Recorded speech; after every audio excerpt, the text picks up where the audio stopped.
kéré o, wọ́n kéré sí nọ́mbà wa. Wọ́n kéré sí nọ́mbà wa, àwọn ọmọdé wọ̀nyí kéré sí nọ́mbà wa. Wọ́n kéré sí nọ́mbà wa. Wọ́n kéré sí nọ́mbà wa. Not because I suffer fast, not because I pray and fast.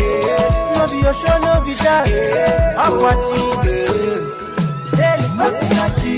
I'm no qua, Osinachi. One man, Osinachi. I'm watching. Daily, Osinachi. Mama, Osinachi.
Not because I suffer fast, not because I pray and fast.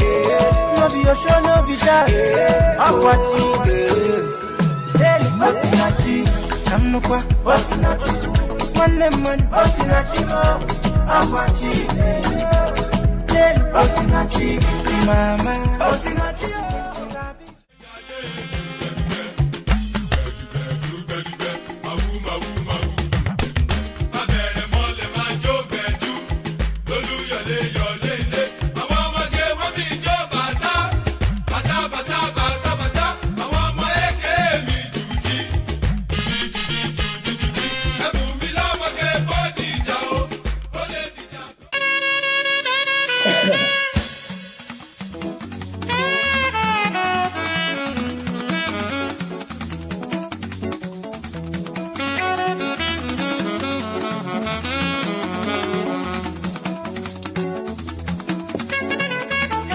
One man, Osinachi, I'm watching. Daily, Osinachi, Mama, Osinachi.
ọmọdé wọ̀nyí kéré sí nọ́mbà wa.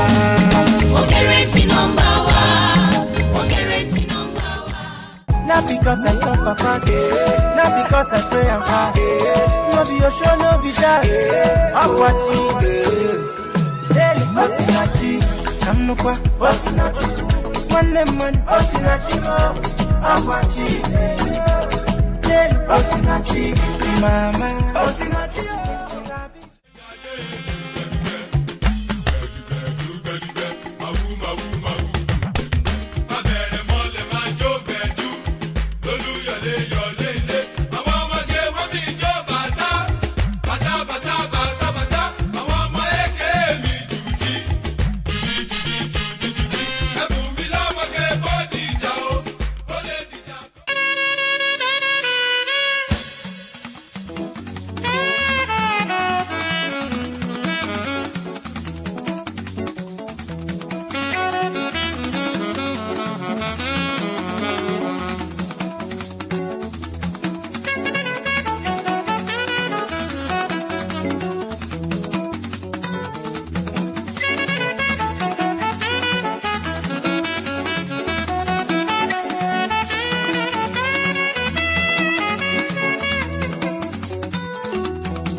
Good evening, all.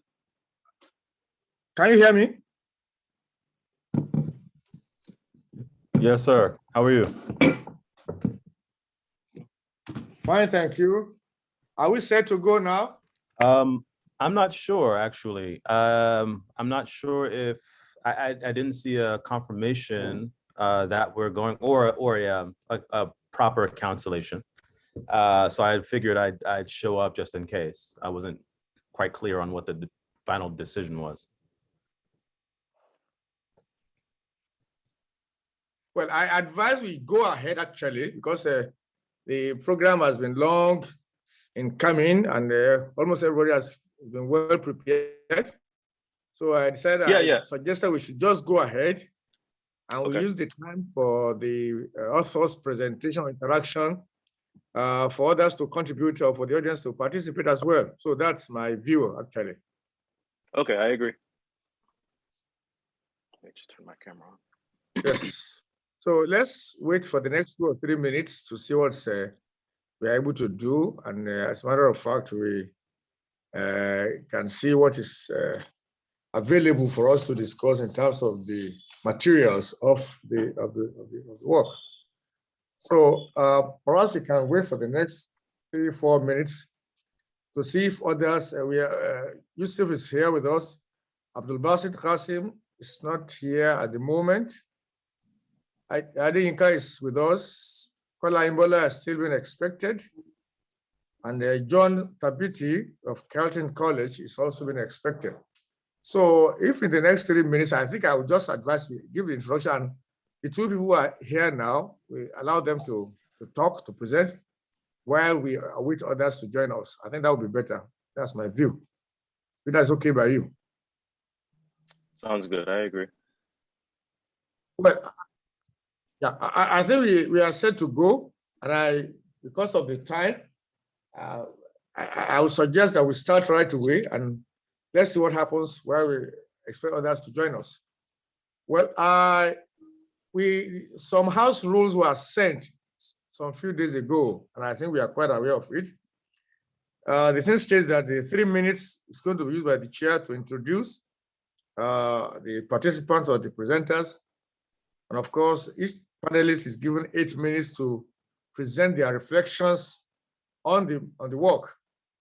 But I think something missing is that no provision is made for the reading of the biodata or the resume of presenter. I think I'll take a license to do that 1 or 2 minutes before each presenter comes forth.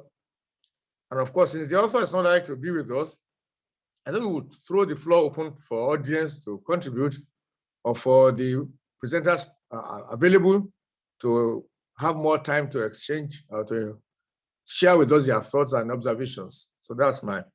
Well, as you are quite aware, the book, Deep Knowledge, Ways of Knowing in Sufism.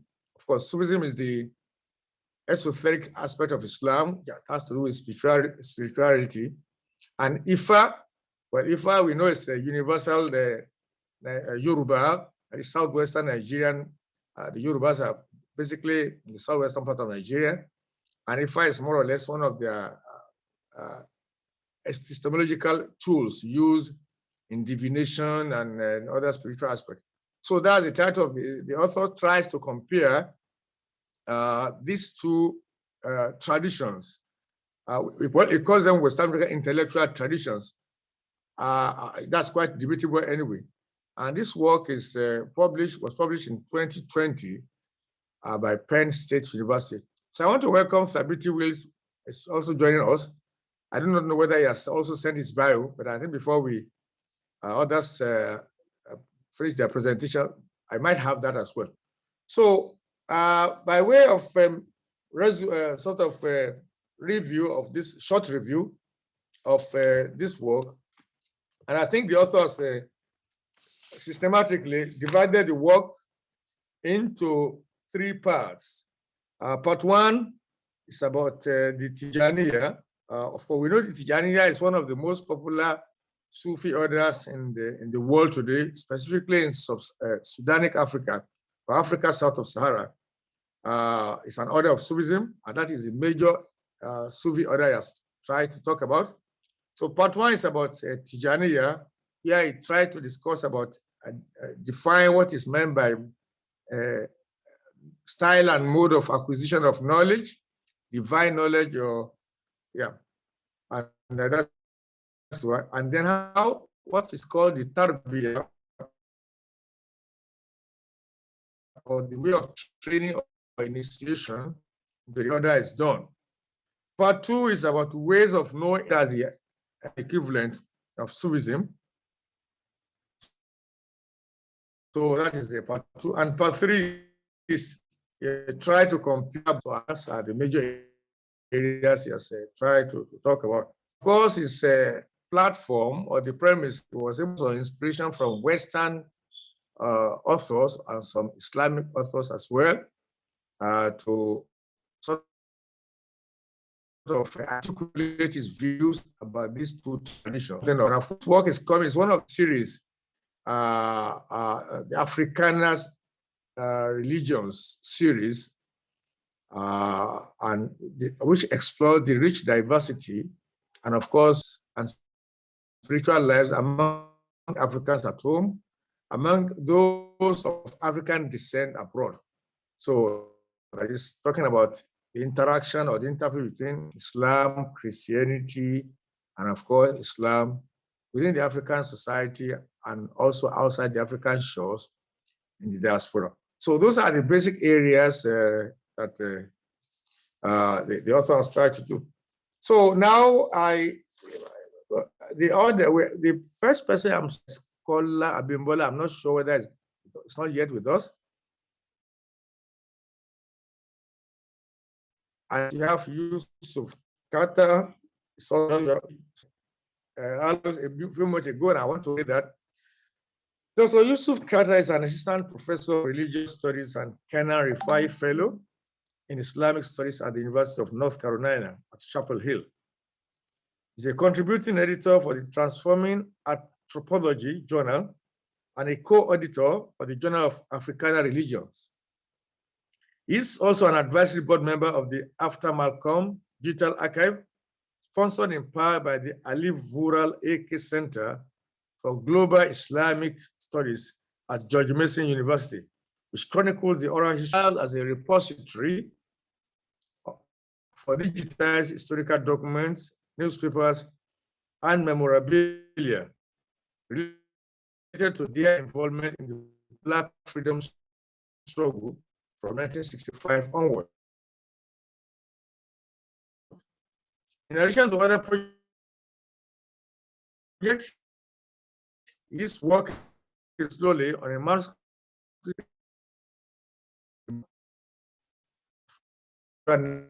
network, American and West African team that deploy West African spiritual training in the US South and beyond. So I want to welcome Mr. Carter. Thank you very much. Thank you, Professor. I would like to begin by thanking the organizers of this prestigious conference, as well as the hosts and my fellow panelists. What does it really mean to know? As a matter of fact, what is knowledge, right? What does it look like? How do we recognize it? Professor Oludamini Ogunnaike's deep knowledge, ways of knowing in Sufism and Ifa, two West African intellectual traditions, is a masterful exploration of what it means to know from within two traditions that provide their own respective epistemological foundations for understanding both material and non-material worlds. I just want to pause really quickly to acknowledge the fact that Professor Ogunnaike, here or not, I'm going to refer to him as Olu. I'm not going to pretend to have this sort of academic distance. We're friends, and I'm not going to sort of model certain, academic, ways of being that feel foreign to me. Anyway, my friend Olu, unfortunately, has come down with COVID as well as the rest of his household. So I'd like for us to keep him in our thoughts as he is working through that with his family. So hopefully he'll be protected and they'll heal soon. But let me move on. So on one hand, as independent systems of knowing, they offer a means through which to understand what knowledge actually is. On the other, a profoundly meaningful intervention that Olu highlights is that both Tijani Sufism and Ifa are epistemological foundations through which other traditions can be examined, compared, and interpreted. And so as far as the organization of the book is concerned, I'm going to talk about this briefly. It's broken down into several chapters in a compartmental fashion, and using what feels like a systematic approach to invite his readers into the particular worlds of thought for these quite different yet similar intellectual traditions. Olu structures his writing as if building a mathematical equation. At least that's what it feels like to me. He begins with definition and description of what it is to know in each tradition, then graduates his readers to an understanding of what it looks like to know, and then an outline of how knowing is attained, or in fact verified, and how it operates in both Sufism and Ifa. Finally, he demonstrates how a comparative approach can be used for understanding and interpreting both traditions through the other.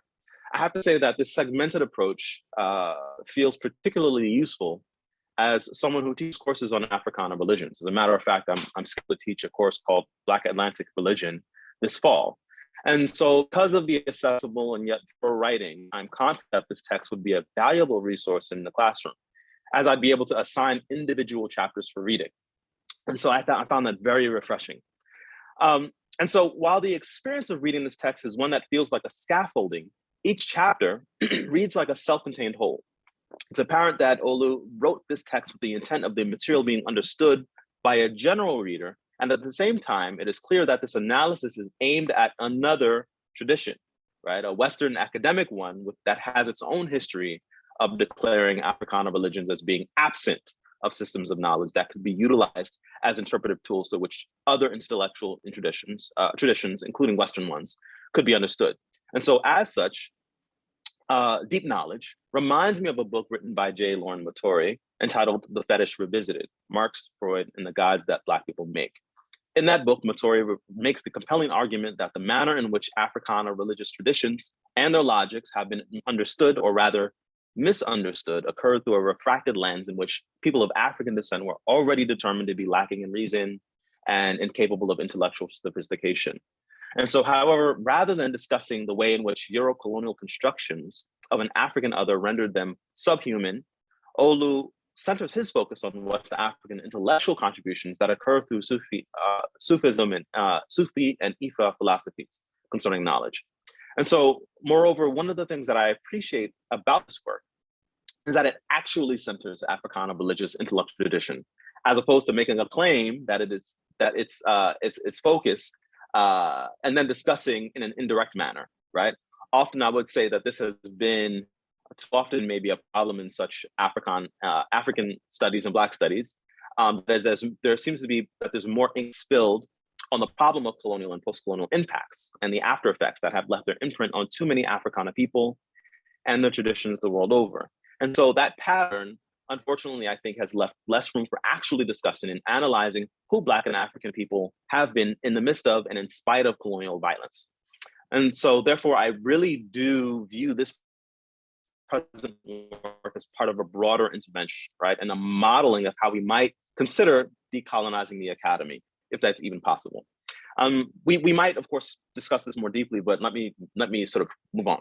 And so at present, I'm writing a book about a transnational community of West African and African-American Muslims who are part of a Sufi order that originates in Senegal. Beginning in the mid-1960s, the late Sheikh Mohammed Mustafa Gai Haidar, who passed away in 1989, offered those who sat at his feet a manner of knowing that did not come from text. He transmitted a kind of knowledge that had been passed forward from prior generations of knowers. And as well, Sheikh Mustafa transmitted a knowledge that came not from what others had gained, but from God directly. In fact, as a group of us were reminded during a recent Black Muslim conference in Southern New Jersey in the United States, the essence of Tasawwuf, of Sufism, is an inheritance. And so this manner of knowing, this quest to attain an intimate relationship with the divine is related to this notion of gnosis or marafa.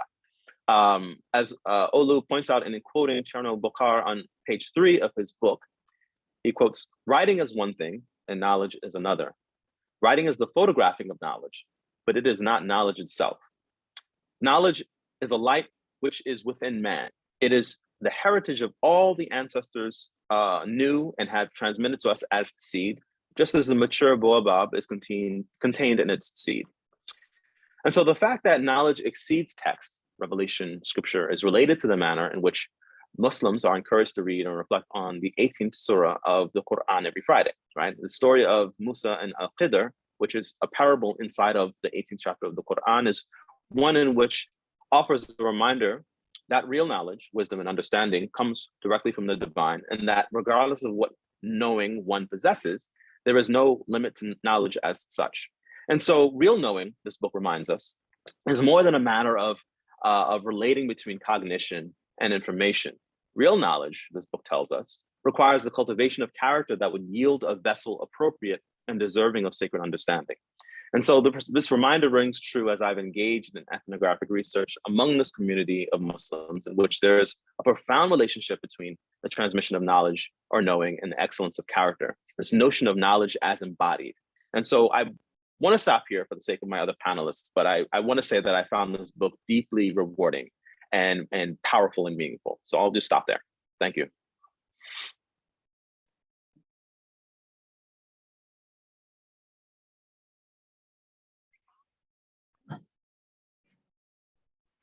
Professor Sani, I think you're muted. Yeah. I think you can hear me now.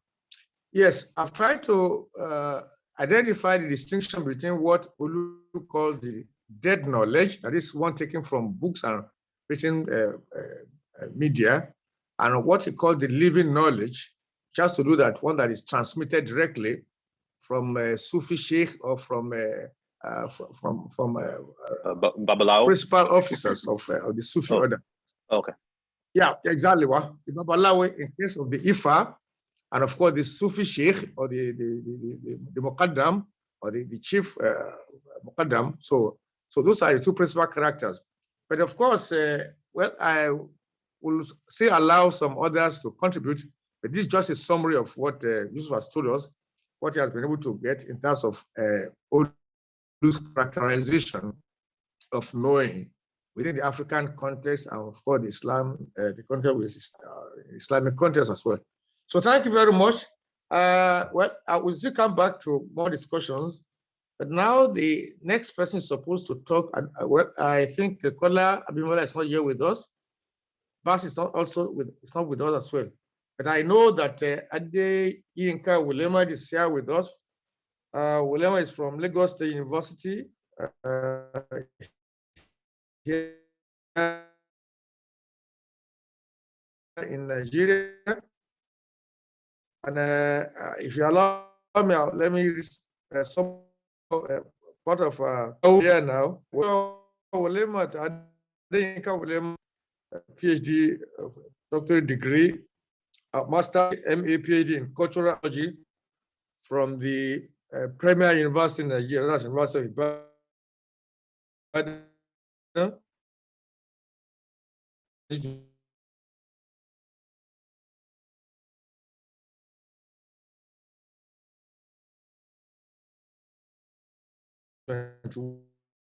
One, she's a well-popular call before in the can. So let me have William Adeyinka to give a plan on deep knowledge. Hello, good evening, Prof. Hello. Are you hearing me? Hi. Good evening. Actually, I thought I'll be here to listen more, to understand deep knowledge. I was hoping to listen to everybody and learn than talk. I want to listen more, but now that I have to talk, and let me just first say that I appreciate the book, the work, quite interesting, very deep in knowing though. And I only have 1 or 2 observations till I listened to others. And then that is in the introductory part, I rather felt that the author needed to have contacted traditional worshippers more before putting that together. And if it is still possible that can make some editing of that part of the book, it would be nice. And that is when the author was talking about Susan Wenger on page 12, I noticed he actually taught Susan Wenger, maybe he was sure that Susan Wenger had to revive the worship of Oshun in Osogbo.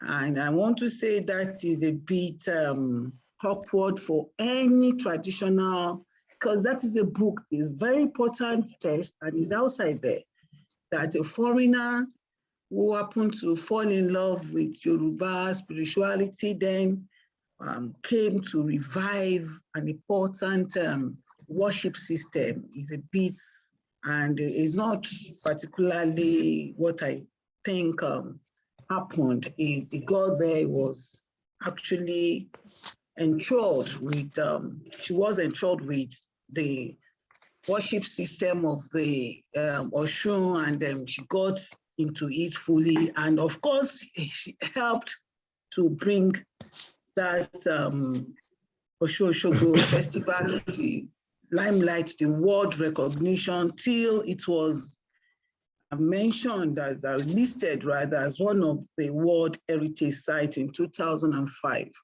Having said that, is the language in the book, it's very, I don't know how an ordinary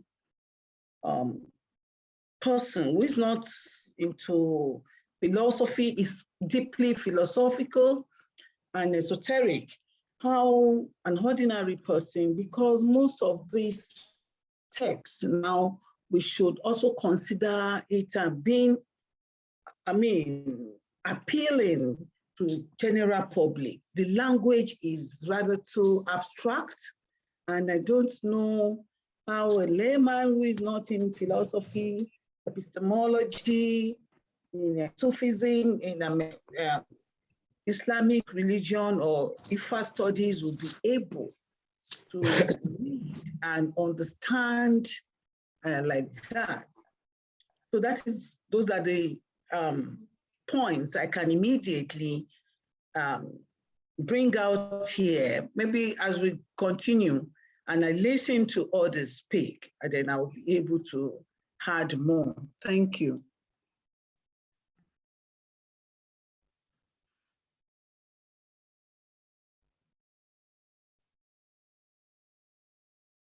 Yeah. Well, thank you very much, Yinka, for your contribution to this book. Of course, we know you are more of an expert in traditional religion, Ifa to be precise, the epistemology of Ifa corpus. And that problem makes the understanding of the book a bit problematic and difficult. So I want to think that Ogun is a god of iron. Iron itself is a very strong metal. And that might explain why the book is a bit difficult to read and understand. But again, the esoteric aspect of the Islamic tradition is itself a difficult terrain, even for ordinary Muslims. Yeah. And it's more or less an area of controversy, even among Muslims themselves. Yeah. And that explains why there's usually this kind of war of attrition between Sufi, that is the practitioners or the acolytes or the disciples of Sufi or that, and the people who call the ordinary Muslim, or what they call the mainstream Muslim.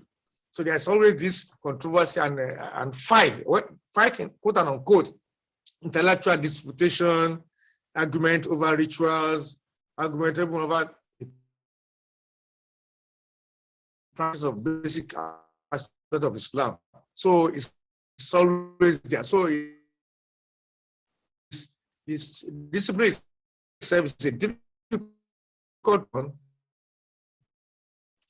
The spirituality itself is a difficult one, and it's a very controversial one.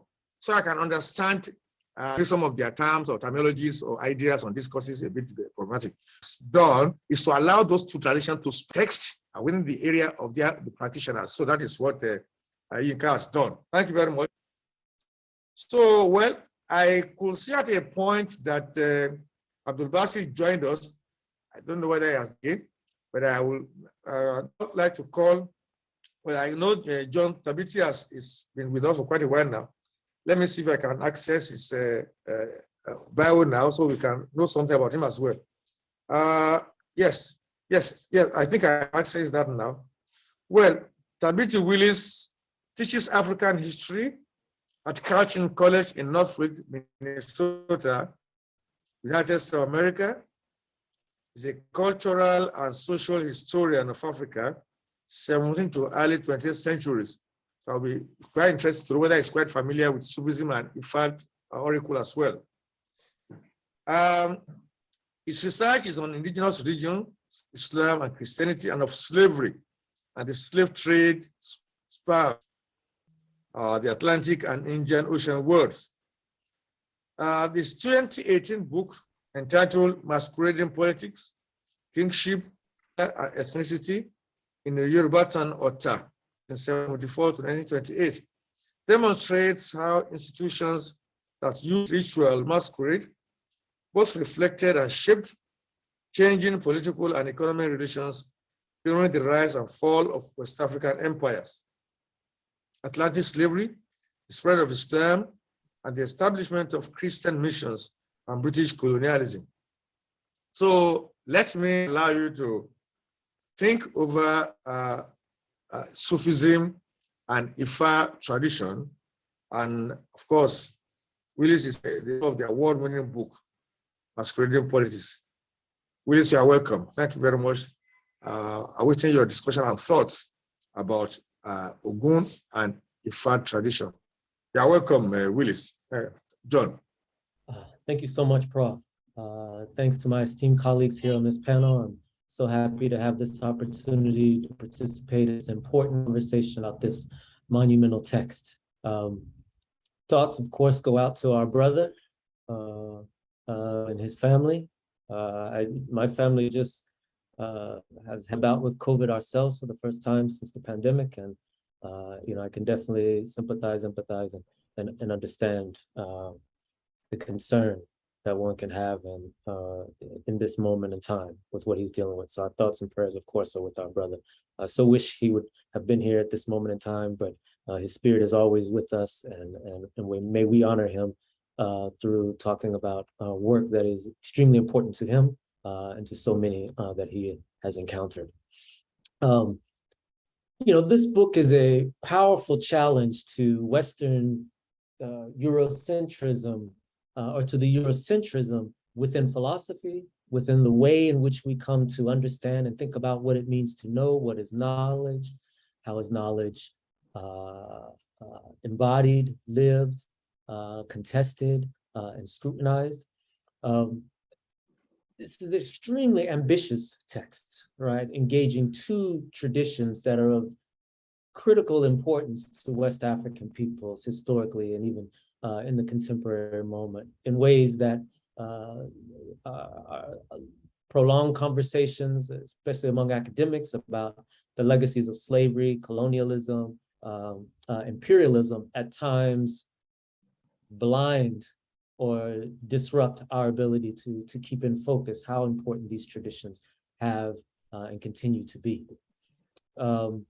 This is a text that is not only engaging two core traditions themselves, looking at them from within themselves and looking at them in relationship to one another, but also trying to ask larger questions about the discipline of philosophy, about the claims and the way in which that discipline has been practiced, the claims made by philosophers to the authority of particular philosophical ideas, traditions, and most notably to the West.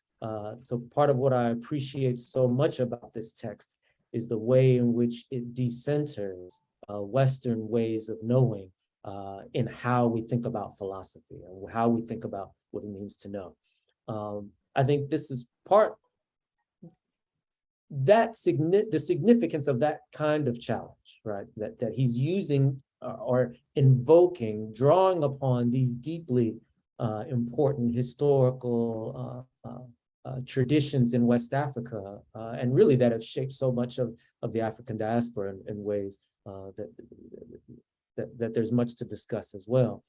And trying to grapple with that in relationship to this canon of philosophy and the way in which it's practiced, I think is partly what you're grappling with and what I'm hearing in some of the concerns that from you, our sister Oludamini,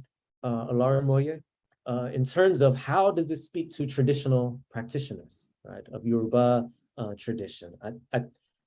There are ways as I'm reading it that resonate with these various conversations that I had in the context of my own field research.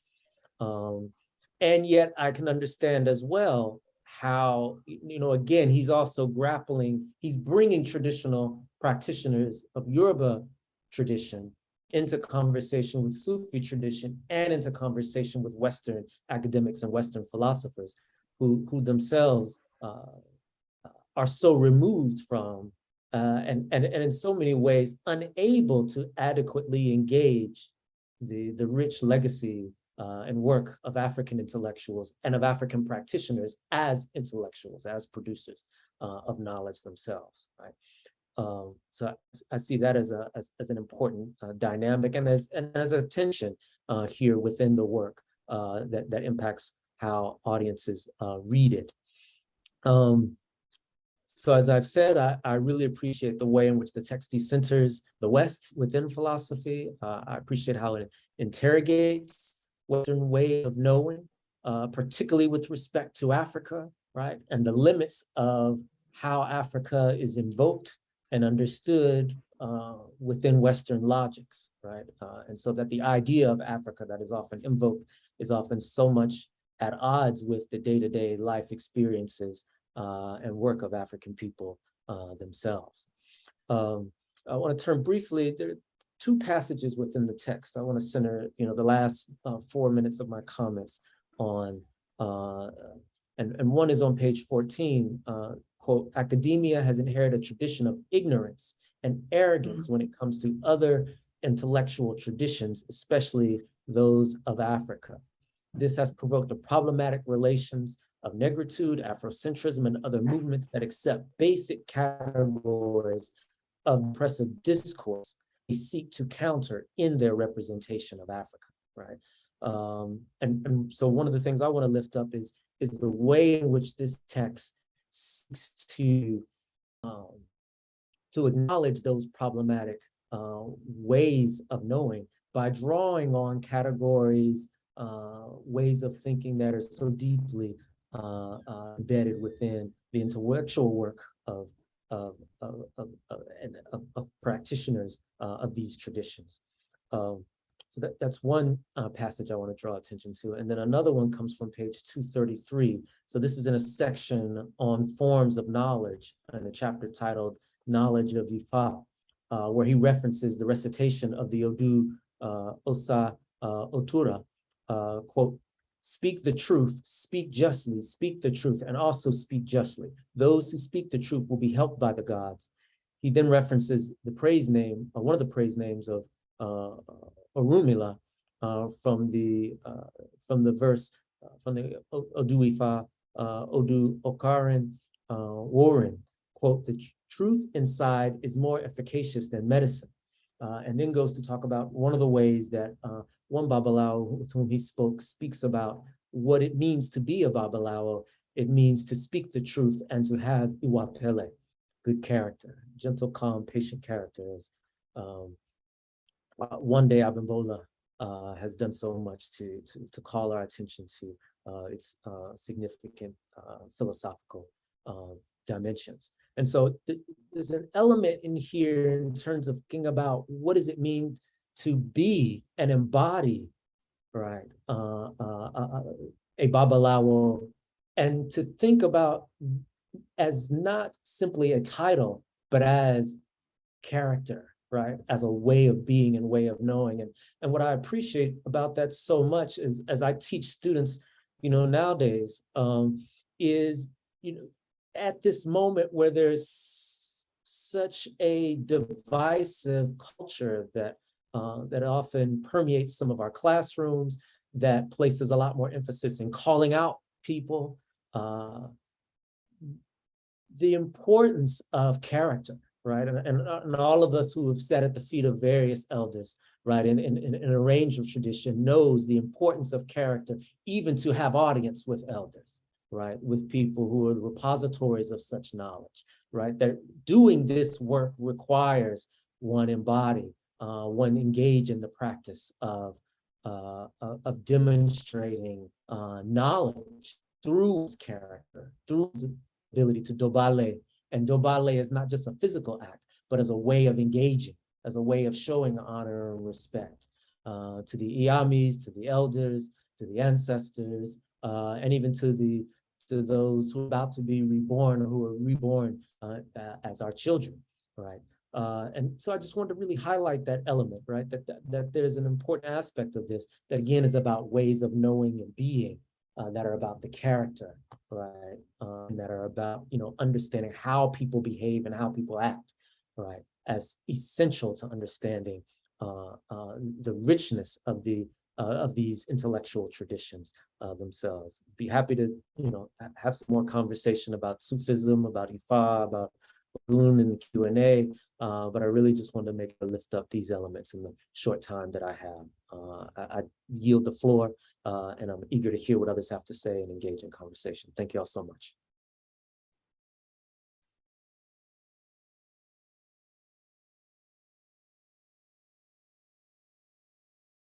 What has come to play here is that the presenter has focused more on the philosophical aspect of Olu's work. And I think there's a question. But again, we should bear in mind that the concept of a philosopher in Islam and in Yoruba is quite different. And of course, for example, in Islam, you can cite two important persons as example, started as a philosopher and ended up being a Sufi person. And of course, he ended up being a representative of both traditions. So because he felt that philosophy is not a good area of engagement. Again, he ended up being, and that was reflected in many of his works. If I had to write a rebuttal of philosophers. So that is the danger we need to avoid in modern day scholarship. We don't need to define philosophy in terms of Western standards or Western ideas. Two philosophical traditions can never be the same although they might share certain facts and certain ideas. So that is one thing. So that is what I'm to share with you. And again, the Sufi tradition in West Africa is quite different from what we have in terms of Babalawo or the Ifa tradition. So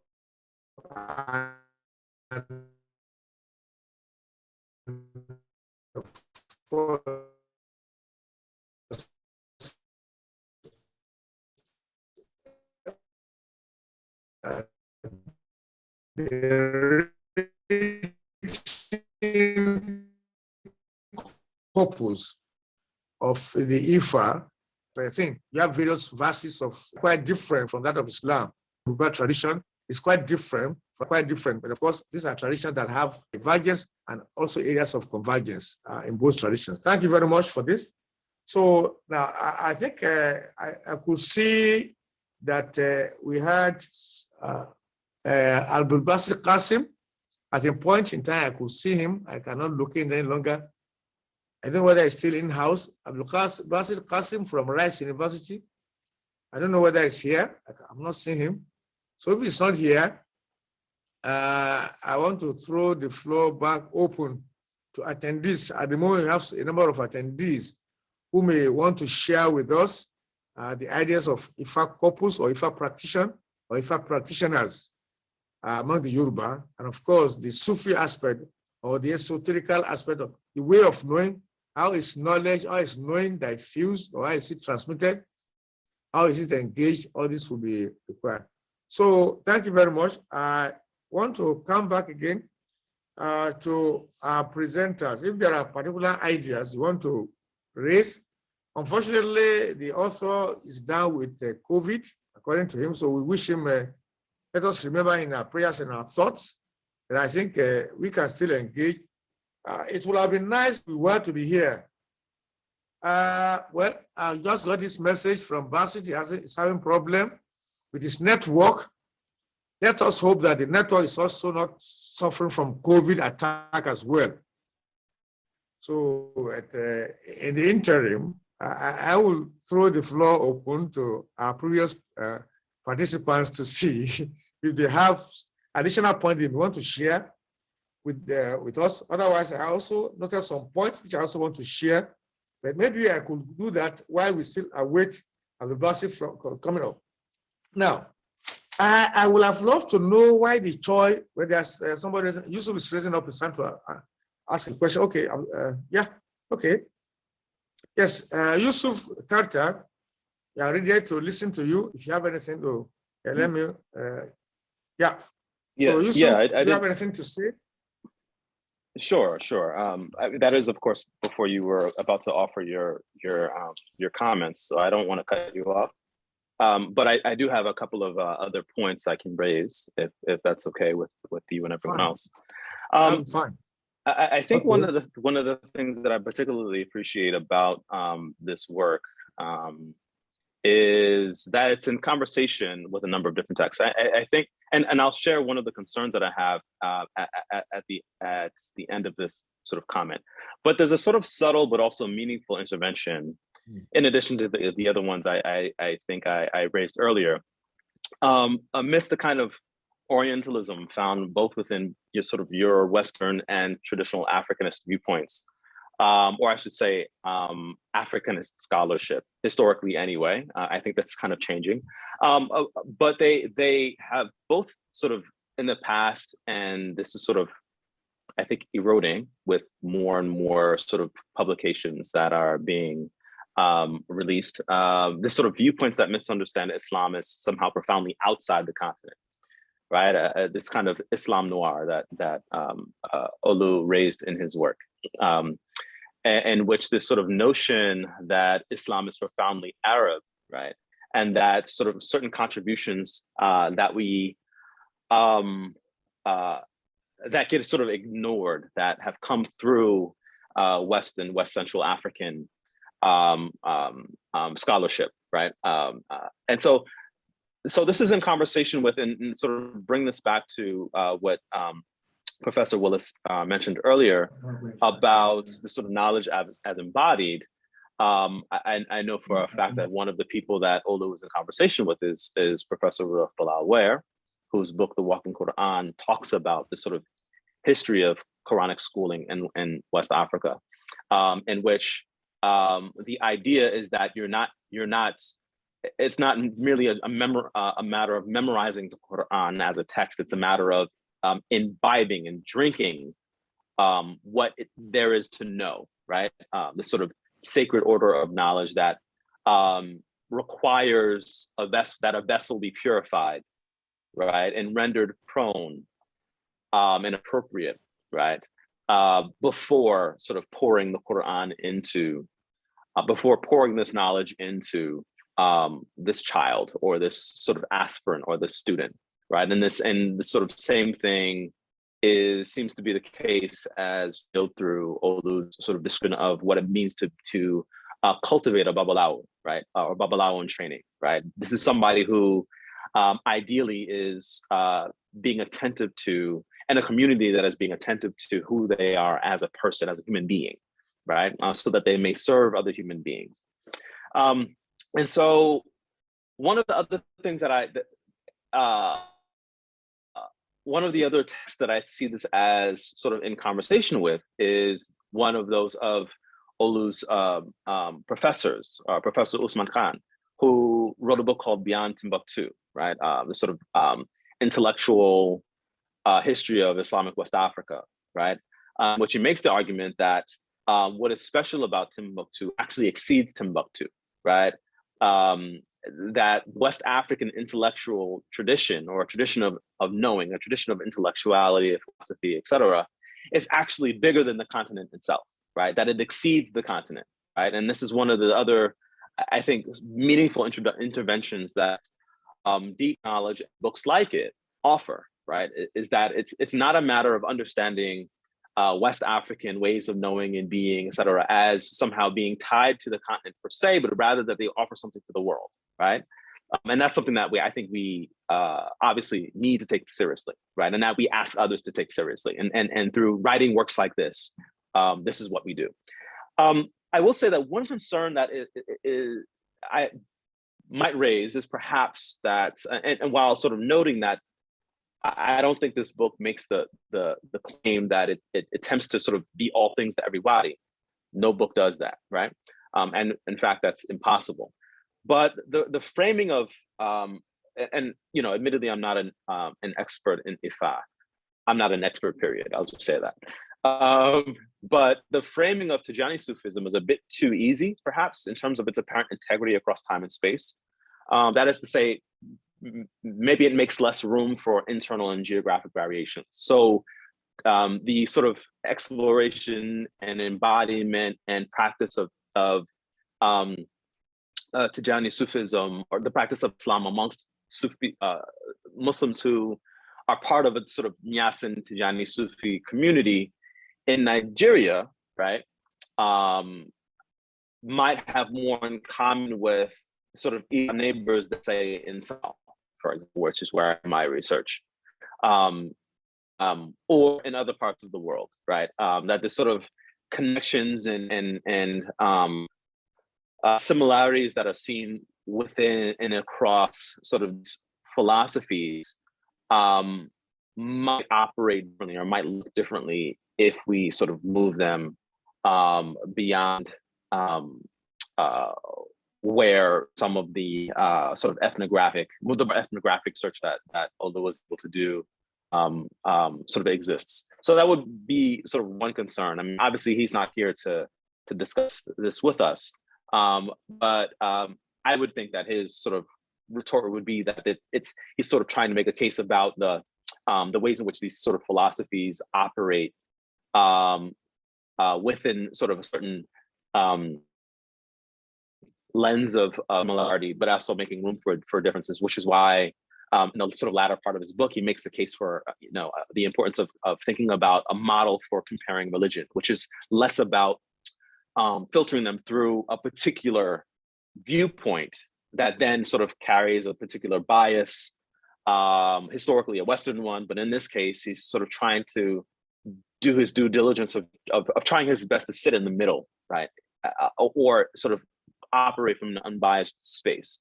And then this is also, I think, colored by just sort of knowing what I know about him personally, the manner in which this becomes these traditions, these intellectual traditions, these philosophical traditions, quite easily fit together for him because they fit together in his family, right?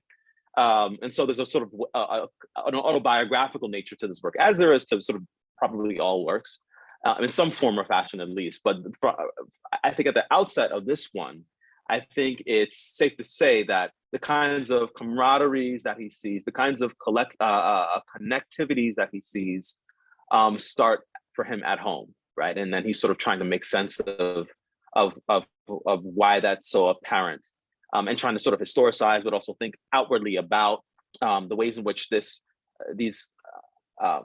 sort of ways of knowing, right, have operated in proximity to each other, and in some ways quite easily, in some ways not so easily. So I'll stop there. Much, Yusuf. Well, I think what your contribution actually reinforces my earlier observation that the traditions, both in Islam and Ifa, have points of divergence and have points of convergence. But again, there is this issue that Olu has tried to start to interact with Islamic tradition. But of course, what informed his choice of Niyasin Tijaniya rather than any other arm of Tijaniya in West Africa, Senegal, to be precise. And of course, Ifa is informed also his spirituality in Nigeria among the Yoruba. But again, there's this noticeable difference. The way Ifa is practiced in Nigeria, and say, for example, in the Caribbean, or even in the diasporic world. So the elements of foreign elements have been grafted or integrated in those something. And the same thing, but that cannot be said of Sufism, which in most cases have definitive litanies, definitive books, definitive adhkar. I mean, if you are a Sufi, a Niyasin Sufi man in Senegal or in Nigeria or elsewhere, and you can always interact freely. For example, you have the Jawharat al-Kamal, which is common to all Tijaniya, whether you are for Niyas or any other one. And of course, this issue of Salat al-Fatih, which is more or less the universal code or some. So that's that difference. So we cannot pigeonhole the tradition in Sufism and that of the Ifa, even within the same, within spatial or temporal bounds, so to say. And I think it's an area, so the way the knowledge is, the way knowing is defined, the way it is acquired, the way it is verified, and of course, the way it is disseminated are quite different in these two traditions. And I think we have to recognize that. And so even among the various strands of Tijaniya themselves. So that is one. So anyway, so that's very much for your observation. And I think once we're able to have, I think what Olu has done, which actually I was impressed that his approach has been very descriptive rather than being prescriptive. And as able to define what the way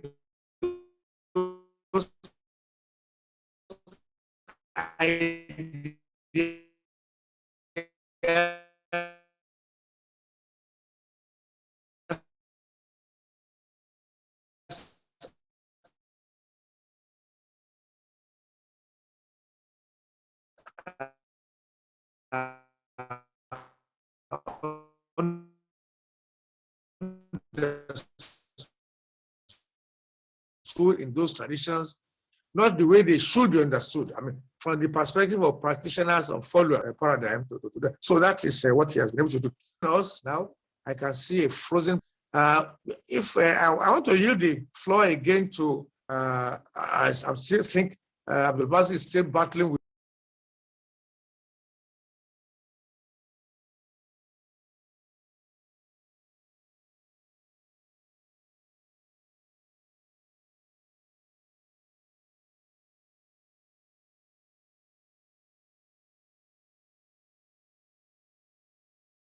send the text. Send the text of your text, your message, your question or inquiry or elaboration or to the chat platform, and that can be taken and addressed. And if anybody has any particular question, any of the presenters, I think you are free to do that. Are we still here? Are we still there? Yeah, I'm here. I can. here. Hello, Ika. Yes, Who's sir. Ika, have you Sir. anything to add or to ask? Do you have any No. question you want to ask or any? He's not, Okay, thank you very much. he's not asking any question. It's just to also advance the argument I made earlier that when we're writing like this, we should be able to balance, especially in language. The language used in this text will only be understood by these great philosophers I'm sitting down with. I'm just a Yanifa. But I mean, you see, we should be able to write to communicate with a larger audience than restricting to all these great philosophers. In fact, hearing them, you will know that they are great philosophers. Of course, I understand all the languages and the words used, but how will I be able to immediately translate it to Yoruba when I want to discuss some of these thoughts with the average Yanifa, Babalawo, Oloshun priest? However, please note this, Chairman, Prof. Sir, note this, because we are still trying to decolonize. We are talking of decolonization. And a text written by an indigenous author discussing and putting into perspective Oshun specifically, which has become a world,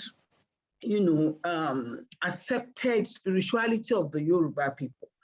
After Ifa, you know it's Oshun. And another Nigerian is writing to allude to the fact that an European, and the person of Susan Wenger, came to start to revive such. Is a bit I'm not comfortable with it, sir. Maybe you should note that, because this is a test outside, and I just continue to reflect on that Susan came, after, getting to understand the Oshun festival, for her to now revive it is problematic, sir. And I know every other thing about that book is good. At least he's also trying to push for Yoruba philosophy or African philosophy, in a general term.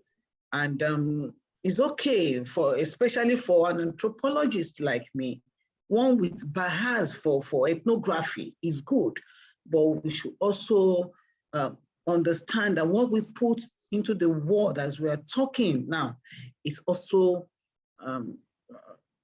important, and for us to be able to defend it, because I cannot defend that. If they should ask me that do you mean that an European came to revive an important spirituality among the Yoruba people, how do I respond to that, sir? Please, I want note of that.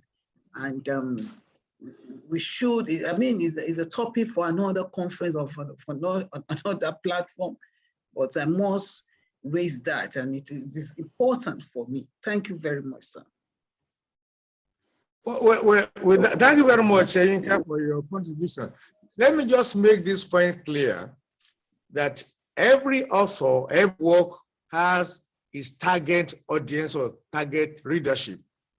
So you, as an author, you decide for which audience you want to write, whether you want to write a school textbook, or you want to write an academic textbook, or a research paper, or a field report.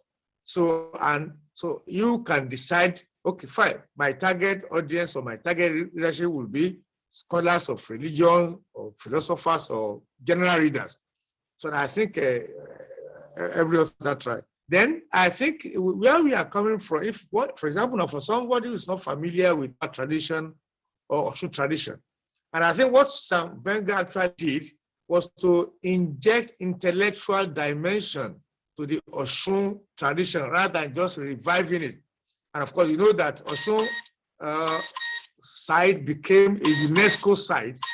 So if Osun had been practiced only as a local event, as a local tradition, of course, it would probably have remained as such. But what Sam Wenger, and I think that is what he actually meant for revival, is that an intellectual dimension has been brought into this practice, into this tradition, such that it became known outside the immediate enclave of the Yorubas in Nigeria. That is probably what it meant. And also by involving the international academic world, the UNESCO and other, so it becomes an object of research outside just worshiping. So that is one thing that Susan Wenger and probably others will have done. So, and I think that is, but I think this kind of interaction has the advantage of introducing also another system of scholarship entirely. If you are writing as a philosopher or if you are writing as an observed participant, and something I've observed with author is that if you look at all his names, in fact, it's dedicatee. His grandfather happened to have been from a royal house. His child is bearing a Muslim name.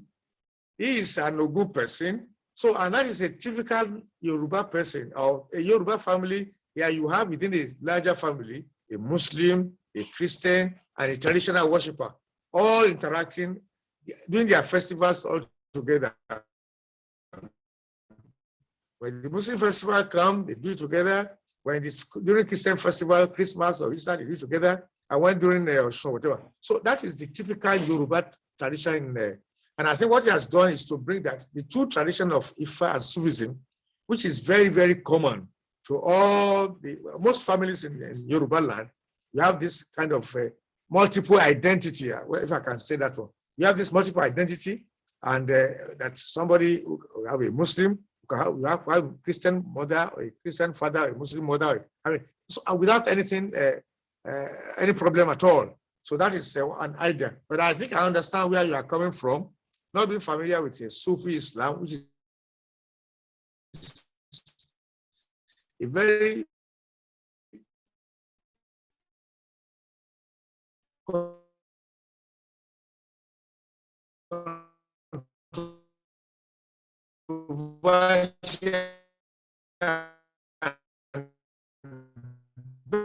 very deep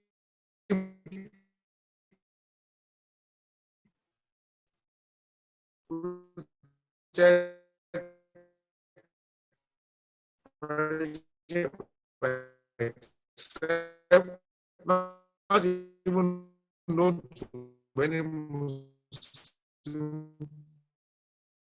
as well.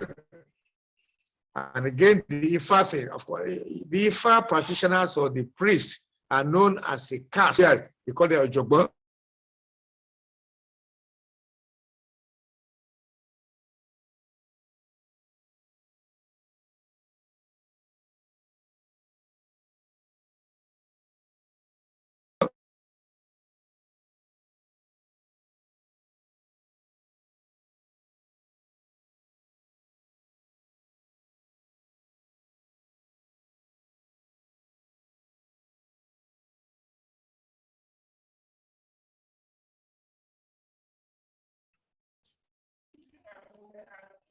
Is any of the participants who has any point to raise again? I want to. Yes, so so I think my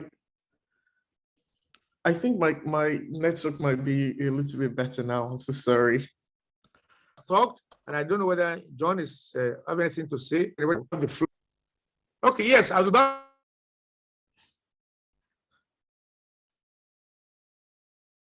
You are now back. Well, thank you very much. You hear me? Yes, I can hear you, Prof. I can hear you. First and foremost, I'm so sorry. The internet challenge has been quite bad for me today. And I also got the message from Professor Oludamini. So I was not quite sure how the panel will go forward when I got the message from him. But just a quick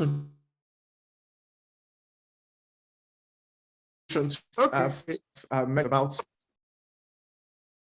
Okay, just a quick So welcome.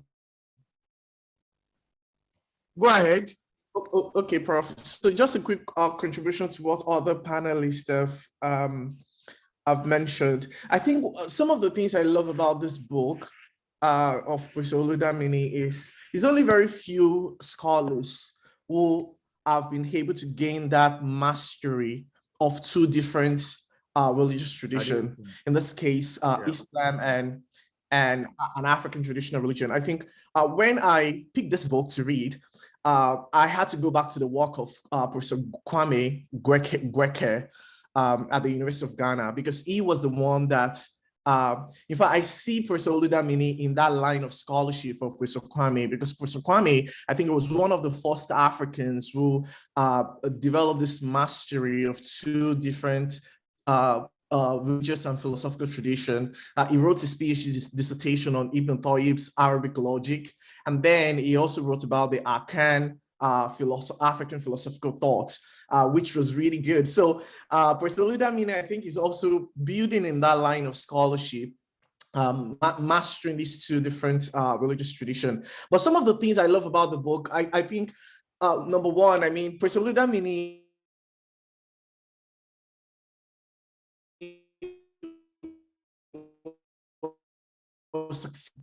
and he was careful enough to stake out his own territory.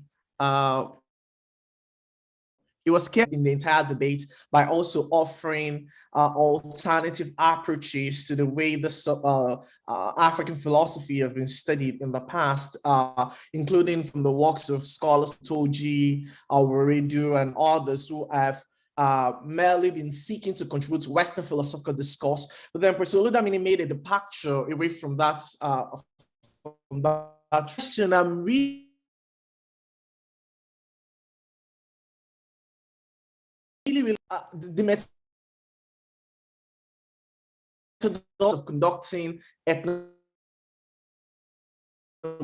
these two different religious community, particularly the whole debate around emic and ethic, insider and outsider. What does it mean to be an insider? What does it mean to be an outsider? And I'm speaking about this because I have also faced some of those challenges, even though I'm a Muslim, but I'm not a Tijani Sufi.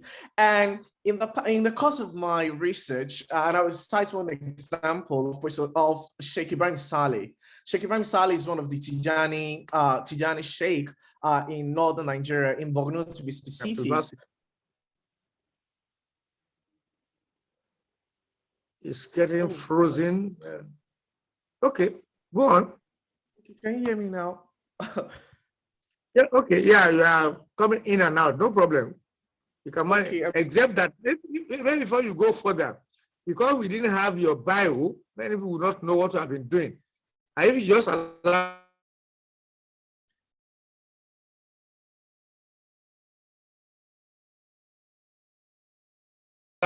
to chip in that one, that together the sources on operating forms is Abdul Basit, which I had the privilege of taking part in presentation in the Rice University some 4 or 5 years ago.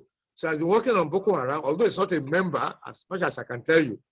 He's been working on using discussing their platforms and their works. That's much I can tell the audience now about him. So please, you can go with your position of Olu's work now. But you didn't have your bio, so I couldn't say much about so let's go ahead. Just to add to my bio, I'm currently completing my PhD, and I'm writing my dissertation. I'm writing on old reformers, new dissidents, continuity and change in intellectual history of Islamic thought, Islamic reform and jihad in Hausa land and Borno from the 18th century to the present. So that's what I'm working on. So I'm not really working on Boko Haram specifically, but rather on intellectual history of jihad, Islamic thought, and Islamic reform. That's what I'm working on. So going back to Professor Oludamini, I think I wish he was here, but one of the questions I would love to ask Professor Oludamini is this tension between emic and ethic, insider and outsider. What does it mean to study a religious tradition or a religious community that you're not? I don't know if Professor Oludamini is a Tijani or is an Ifa practitioner. I don't know, but I want to believe that he faced some methodological challenges on the field, like especially when he was conducting his ethnographic field work. And the reason I ask that question is, even though I'm a Muslim, I'm not a Tijani Sufi, and I remember. In the course of my research, I needed some work of Sheikh Ibrahim Saleh. So Sheikh Ibrahim Saleh is a Tijani Sheikh in northern Nigeria, is from Borno. And when I approached some of his students, they actually told me that I had to write. So I had to write a formal email. I had to send email to the Sheikh.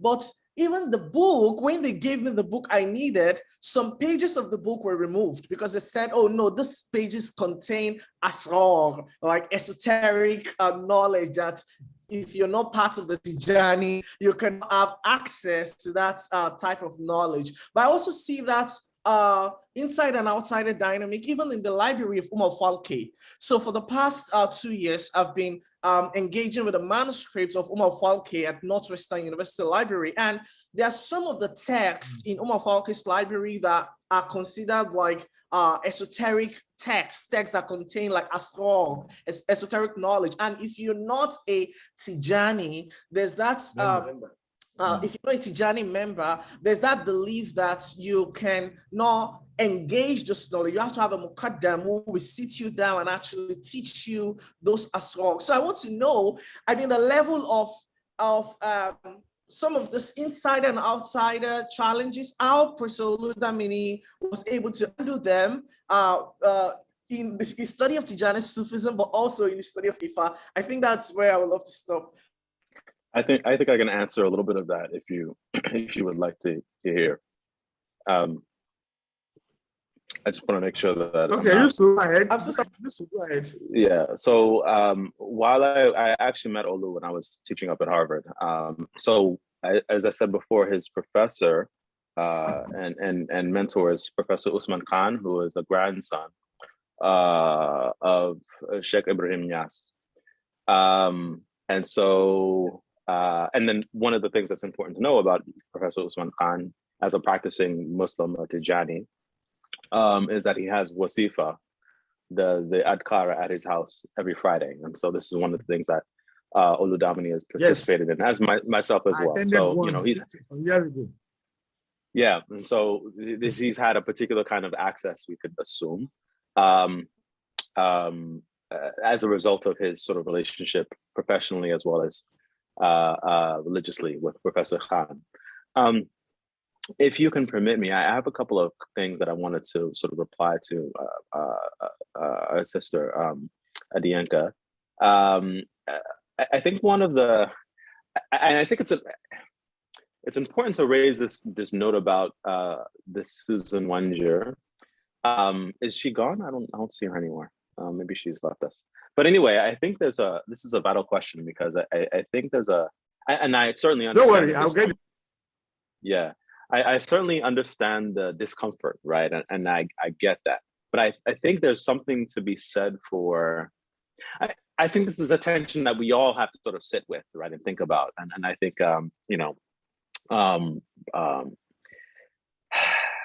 if we're making the claim that Tijani Sufism and Ifa are two philosophies that are deserving for a valuable academic treatment and analysis, then it sort of opens that up for a number of different entry points and voices, right? And I think that that's I think one of the things that I don't know. I mean, I don't want to go too far to say that, you know, it now is something that should belong to everybody, right? Because there's a sort of question of ownership and authority and potential theft and validity and legitimacy that sort of plays a part in how we understand what Ifa actually is, what Tijani Sufism actually is, right? And who does it belong to, right? If we can sort of make that claim that it belongs to anyone. As a matter of fact, I'm not sure if we can make that claim, right? I don't know. I don't have an answer for that question. But I think that that's a tension that we have to sort of sit longer with as a, and I'm not sure that we can sort of land on either side of that question comfortably. Again, I don't know what to do with that. But to sort of think about one of the things that you raised earlier, Professor Sania, about the sort of uneven sort of manner in which Ifa and Yoruba sort of growths and practices and as well as the Tijani Sufi practices that I raised as well, how they might sort of erupt and appear differently depending on where you're talking about and when you're talking about. I think one of the two things. I think Olu is trying to sort of make a distinction between these two traditions as ways of knowing beyond practices, right? Sort of separating that out and sort of trying to crystallize what does it mean? How is knowledge understood through these two viewpoints, right? Which again, I don't think he's trying to sort of write a book that's going to be all things to everybody. I think one of the other points beyond sort of trying to distill practice away from or ways of sort of this central philosophy of understanding that could sort of be discussed in these two traditions and away from practice, right? What people do, but rather how people sort of ideate what it means, what sort of the non-material world is in relationship to the material world and in relationship to the divine or essential sort of creator, is the way in which, one of the other points that he makes in his text, which is why he discusses Ibn Arabi, is to offer that these respective philosophies, I think, allow for an accessing of knowing that move and extend beyond their individual religious boundaries. I think that's an important point that we have to consider, right? That it's not just about what Tijani Sufism as being critically connected to Islam, but rather the sort of way of knowing that exceeds religious identification itself, and the manner in which the sort of way of knowing that's sort of proffered through or offered through sort of Ifa, right, exceeds the sort of practice of Ifa itself, right? But that these sort of practices culminate and are derived from a knowledge that sort of sits with a divine creator, right? That then sort of gets introduced to human beings, and that human beings then now sort of negotiate. I think that is an answer to some of the sort of prior concerns that we voiced, perhaps an answer to sort of some of the prior concerns that we voiced, or at least a sort of entry point for thinking about what sort of subtle interventions he's making. Yeah. Well,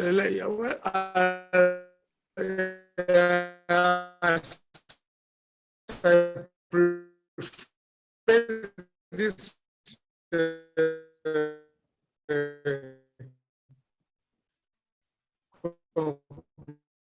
conclusion with just a few remarks. Something that just struck me while reading through the book is the thing. Why for Olu to do is that Tarbiyah seems to be the same thing. What differs the Sufi tradition? So please, I would want that one to address to the author that or any other person who might be of interest that Tarbiyah, the area of Tarbiyah, which is so much talked about, how they differ. For example, Of course, the first two are very popular in West Africa, and of course in Nigeria here. So that then again, some of the practices that sort of mark out those, for example, in the use of the hadiah, and why even some Sufis have tried to triana some syncretism, sort of blending elements of local practices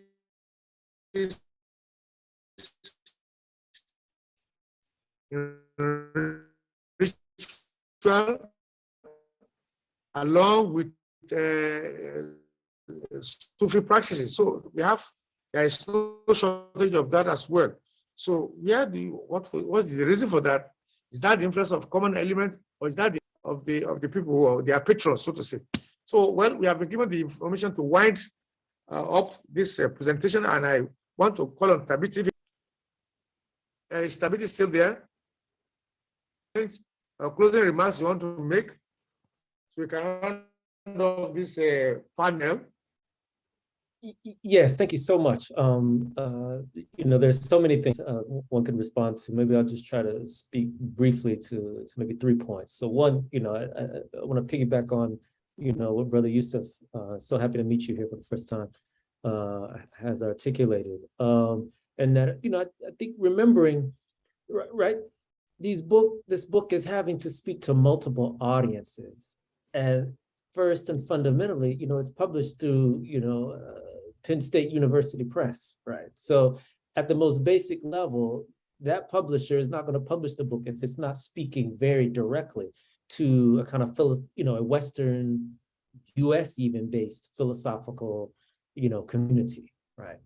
Now, of course, what our brother here, Ogunnaike, is doing is trying to open up that conversation to say, hey, there are other people who need to be considered as having something to help us understand this philosophical tradition and to complicate and rethink the world from another vantage point, right? And so this is where, our sister, Oludamini, is calling our attention to how does this speak to traditional practitioners, within Nigeria? And of course, as we think about, the issue of language, which the author brings up very early in the text, around issues of translation, right? Whether the conversation is happening in the Yoruba language, in English, right? All that is even going to shape what we emphasize, issues of, contestation over interpretation of emphasis, et cetera. So that's one. Two, another point to raise here is, I appreciate how through this conversation, the author and we are beginning to even interrogate what are our assumptions. And I think, Brother Yusuf, maybe you brought this up too. What are our assumptions about Africa, Arabs, Islam, right? And the way in which we need to interrogate how we think about Islam in relationship to African people and African people's contribution to the practice and to knowledge of Islam, right? And I think, our brother here, Ogunnaike, is doing a wonderful job of really centering African voices and understanding Islam.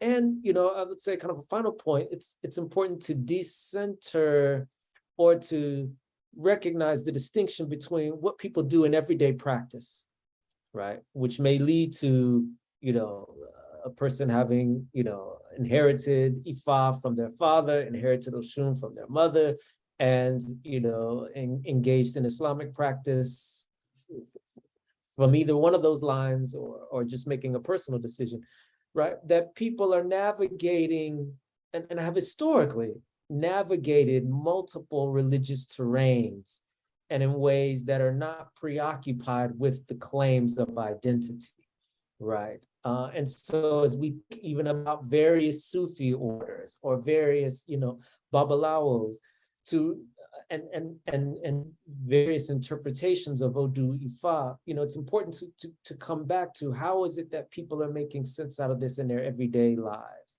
in their everyday practices, in their everyday community formation, in their everyday being. versus recognizing moments in which identity claims is about policing and situating oneself within a particular tradition, lineage, legacy as well, right? And so, I think especially as we're, having these conversations, which one of the other presenters, raised the point of not being Tijani, but, being Muslim, et cetera, right?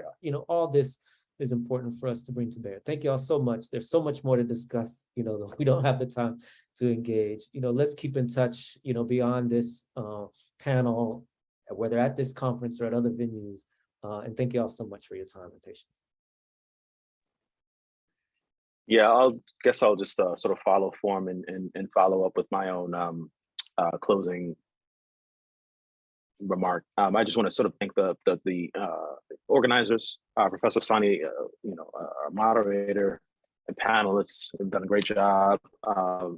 Again, thoughts go out to Brother Olu and his family, which includes small children. So, please do keep him in your positive thoughts and prayers if you're prayerful. This COVID thing can be pretty serious. So, for those listening, I'm sure he would want to be here, but he's rightly attending to his own health as well as his somebody who's a father to children. It's difficult to attend to yourself as well as children and his lovely spouse. So yeah, but I agree fully with what you offer, Professor Willis, in terms of how we sort of think about what does it mean to be African, what does it mean to be Western, right? I think Olu wrote a really good article called "Of Canons and Canons." I think Yusuf is talking. I don't know. Yeah. Yes. Yeah. No. I was just saying that Oludamini wrote a good article of Canons and Canons. It's online. When it was discussing the need to sort of think outside of what's sort of African and what's Western, and sort of think about how we sort of put these. Can I use the link of that article? If you can share the link through chat, that would be very helpful. Yeah, I'll look or put our email something. Yeah. Fine. But I just wanted to sort of close that. Yeah, we're given the final not red card. Yeah, no, that's fine. That's so fine. I think we can continue the conversation at private level. Yeah. So just got a notice now that we have barely 5 minutes left for perhaps there's another program called panel coming up. I want to thank you once again and wish you a nice time. I think we shall be able to engage Olu at another level or at another forum where he can throw more light on some of the ideas that he has put forward in this work. And of course, I have some problems also with some of his translations, big terms, which I take that up with him later on independently. So thank you very much for this interaction and wish you a nice time out there. Thank you. Bye-bye.